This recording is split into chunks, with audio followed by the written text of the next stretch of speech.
Batman Killing Time issue 3. Tom King writing with David Marquez on the art.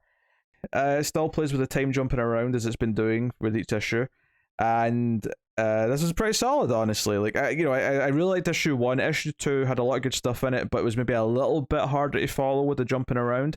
This one is a bit more streamlined, and while it does jump back and forth throughout this day, it opens with the Riddler's being raced in the Batmobile that's been driven by Catwoman, and he's been shot. She's taking him maybe to a hospital, maybe to somewhere else, and it jumps back. And then the main point of this issue is to introduce this villain called the Help. That's his name, and he's like an assassin that's hired by people. Later, when it jumps back, we find out that Penguin, lying in the hospital bed after last issue, barely able to do anything except write a note, says, call the Help, kill them all. So his henchman does that, Mr. Sardine, which I like that idea that he's got a henchman named Mr. Sardine. That's quite funny to me. But so this guy, the Help, he's this bald. He's almost like think Hitman, Agent 47, but a little bit more wrinkled, and he wears like what looks like a butler outfit. But yeah, so a lot of this issue is the arrival of this guy, how he shoots Riddler, and the fact because the last issue ended with Batman racing towards this safe house that Riddler and Catwoman were hiding out in. And Batman comes racing in right after the gunshot, throws a batarang at the Help, and there's a fight that takes place between Batman and the Help throughout the most of the issue, which is really well drawn. Obviously, Marquez's fantastic art, and the big gimmick of it is that this guy is really good. Like, he is really well trained to the point where, as he's fighting Batman, he starts recognizing who taught him certain moves, and he goes, "Oh, that's a Ducard," and he references like how he knows Ducard. And he's like, "Oh, that's an Al Ghul move." I mean, most people wouldn't even like do an Al Ghul move because like he'd probably come and kill you for doing it. This is very reminiscent to what we had in the first part of that Batman backup with Deathstroke, where he was doing they were doing the same thing with each other, like going, "Oh yeah, recognize those moves." Yeah, it's very very much like. There's a bit more detail with this though, where he keeps going, and ultimately the Help wins. He knocks out Batman. And he actually says, "Hey, you know what? And this is an early Batman story, keep in mind. But he's like, hey, after maybe 5 years of like a lot of mistakes, you're going to be quite like formidable. Like, you're already great, but like you might be on my level in about 5 years." But he sort of takes out his card, say, "Hey, if you want to learn and like be more efficient about it, like I'm happy to like teach." And he puts a card on his unconscious body to offer his like assistance. But he goes into find Riddler and Cat, but they've fled. They've stolen the Batmobile, which is ties into like where we started with the issue with them. And he's kind of pissed about it. But then this other guy shows up, the guy who was on his way on behalf of whoever's going to buy the item they stole from the safe, from the vault. And the Help kills him brutally, murders him, and decides he's going to go after this item as well. We still don't know exactly what this item is. There's a lot of teasing. There's another flashback in this issue to history to show the lineage of this. Although it does start to incorporate more characters. It shows you how it was buried with this body because this brother thought this item in the box was going to bring his sister back to life. And then it cuts to years later, about 150 years ago. I'm not on the page. I don't know what the exact year was. But you find out that when it's dug up and found, all the farmers who were there because they were digging up land to farm were all killed, and it ended up in the possession of Ra's al Ghul. And then we also see when Ra's al Ghul was training Bruce, he gave it to him as a gift. So this lineage is sort of really starting to come into focus now in issue 3. And the issue even ends with Catwoman opening the little box and looking at whatever it is. So she calls it the Eye of God. I don't know if that's that literal though. It's more just, I think it's kind of like Pulp Fiction when they open the case and it's just the glowing light. It's like, what is this thing? And part of me even thinks they might not completely reveal what it is. Maybe they're going to keep it as this Pulp Fiction-esque mystery. I don't know if Matt's going to agree with that. I didn't look into his thoughts on this one, but maybe he'll be mad at that if that's what they do with it. But there's little bits here or there, like Riddler and Catwoman, because they know that the Batmobile is probably going to be tracked. So when they get to a cliff, they like roll it off and it explodes. And Batman, when he finds it later and he's pissed about it, he does comment that there's a lot of fuel in the Batmobile because he has lots of reserve tanks, so it's like the fire goes for ages. And I'm like, all right, whatever. That makes loads of sense. Well, he's got all these boosters and things, doesn't he? That's not quite the same as having reserve tanks. I know. Well, I mean, it says it's going at 187 miles per hour at one point. Presumably, if you're going to keep up speeds like that for a while, you need a big tank. Sure, one tank. Where's he fitting multiple tanks of fuel? I don't know. It's like a really absurd. Let me find the exact line because it was a very specific thing. Because it's after he wakes up and he sees that the help has killed this guy who was here to negotiate. And that's a really well done scene. I actually thought all the scenes with the help fighting was good, but I especially liked all the quiet moments when he's like getting ready. You know, when he's right before he kills this guy, when this associate of the buyer shows up. We don't know who's trying to buy it. We just know that there's a buyer, and he's sent this guy. But you know, the help stuff is quite vicious. But yeah, well, here we go. So Batman finds the flaming Batmobile at the bottom of the cliff. The fall detonated the rocket fuel in tank 14. So it's 14? It's specifically a tank for the rocket thruster, not the actual regular tank for, you know, just the car running. Right, but tank 14 implies there are at least 14 tanks in there. Yes, there's a lot of tanks in this Batmobile. Yes. What sort of design are we looking at for the Batmobile here? Is it more one of the tank ones, or is it more of a classic? Honestly, I'd say this one's more like probably one of the more car-shaped ones. That's not too big comparatively. Are we talking like the 89 style car, or like the Corvette style? Yeah, it's not as long as the 89 one. It's more like a modified regular size car, I'd say. Okay, that's a concerning amount of fuel tanks in a car of that size.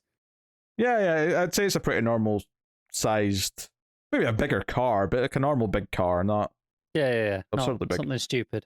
Yeah, but yeah, that's really good. I really like the fight between the Help and Batman, but I especially liked everything else with the Help.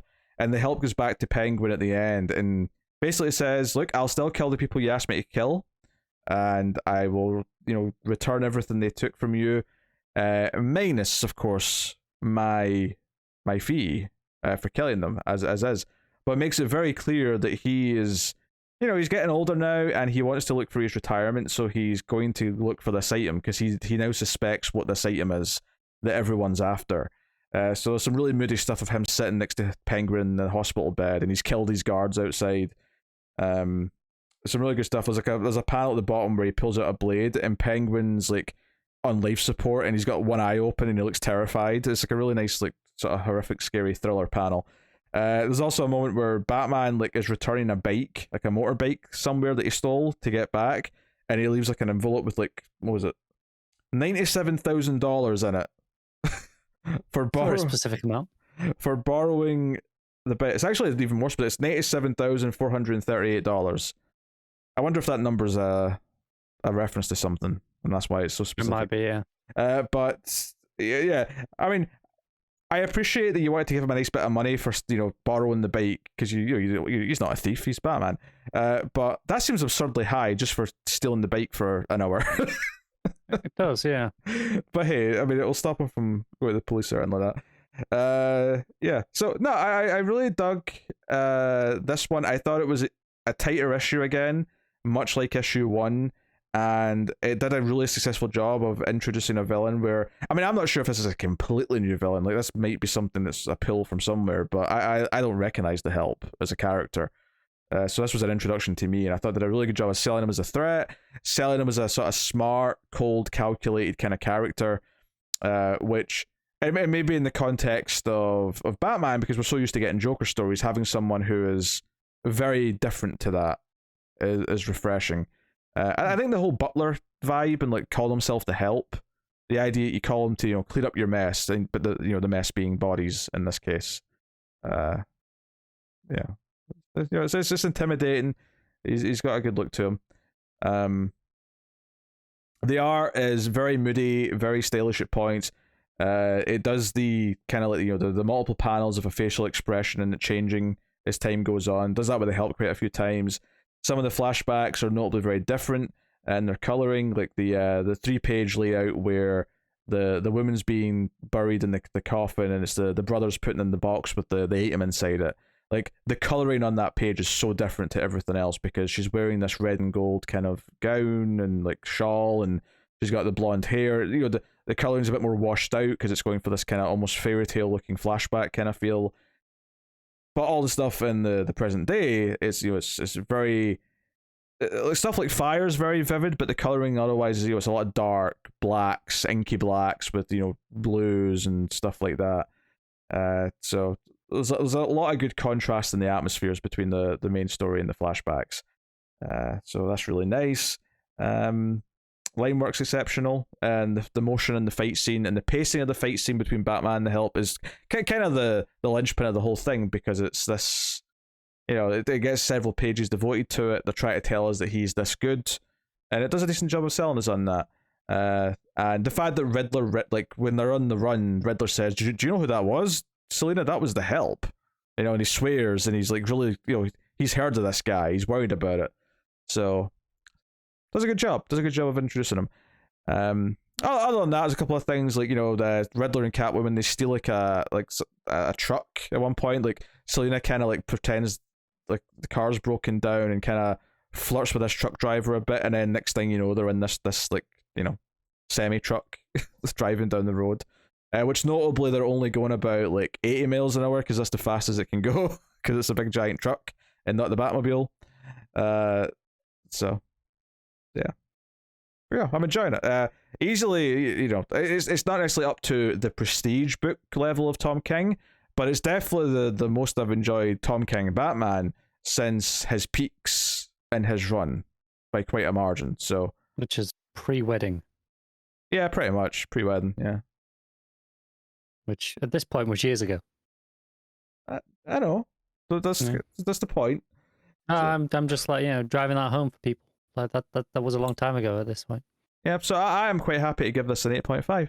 I thought it was a really strong issue. The mystery of the box and everyone after it, like I say, the glowing Pulp Fiction case type of vibe is what I'm getting from it. And all the characters are, I think, pretty well written and defined, and yeah, I have very little to complain about, honestly. I just had a good time. It's just been a fun story mostly. And that's cool. The real question is, though, does Matt agree with you? Yes, let's see what Matt says. Here he goes. I have zero idea what's in that box, but I don't care. Oh, that's good, actually. Because I don't know if you're getting an answer, Matt. I'm not convinced you are. I really enjoy this early Bat story and how King is playing with time throughout, even going far back as 700 years. I think it was even further than that in the last issue, the flashback. I think they've been getting more recent as the issue that we're going on. Got a cheap pop when they mentioned Raz. Not a fan of the Help per se, but I like the idea that there's a Uber hench that people with money call in. In my head, he's sounding like Jason Statham. I did not get Jason Statham from this guy at all. But fair enough, Matt. Next issue, that's all you're going to hear now. Marquez's art is awesome. The fight scene with the Help is visceral, and there's a sense of flow that goes with the time gimmick. Yeah, they mentioned time a lot in this issue as well, actually. They keep talking about how much time they've got left and stuff like that. Matt also gave it an 8.5. Look at that. Oh, wild. Lining up. So, very cool. Very cool.